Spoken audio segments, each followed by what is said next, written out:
Thank you for watching our video. Please give us a big like, subscribe to our channel for new videos every day with amazing cars. Leave us your opinion in the comment section on the video. Thank you. Almost 1 year ago to the day, Facebook's solar-powered Aquila drone completed a successful test flight in Arizona, with hopes of one day using the unmanned aerial vehicle and others like it to spread internet access to rural and remote areas across the world. While this seemed, to some, like a mere ploy to garner more Facebook users, it now seems that the Aquila drone project is no more. In a Facebook blog post Wednesday, Director of Engineering Yale McGuire announced that while the Aquila drone, a high-altitude platform station (HAPS) system, was a major part of the company's efforts to spread internet to those who need it, Facebook will end manufacturing the UAV and work instead on other ways to providing internet access to those without it. McGuire notes that there weren't too many companies working on HAPS drones focused on spreading internet access when the Aquila project first began in 2014.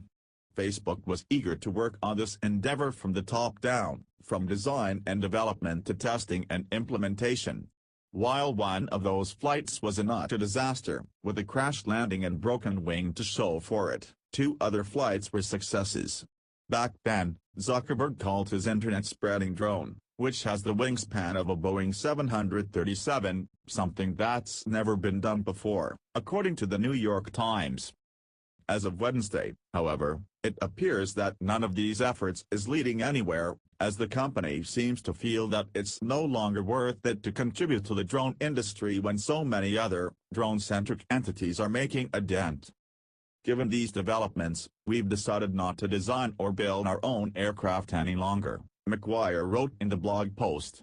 He explained that while Facebook may not physically manufacture drones, the company is still very much committed to the notion of bringing internet access to those who need it, by focusing on the other technologies needed to make the system work, like flight control computers and high-density batteries. Ultimately, this is less of a sign of what's to come for internet-spreading drones and more of a notable business move on Facebook's part. The technology to manage solar power dust in our atmosphere is already here, with companies such as Google developing high-altitude balloons to spread internet signals and with other big tech players sure to follow. As it stands, Facebook is simply not interested in building any more drones, and that's okay. Thank you for watching our video. Please give us a big like, subscribe to our channel for new videos every day with amazing cars. Leave us your opinion in the comment section on the video. Thank you.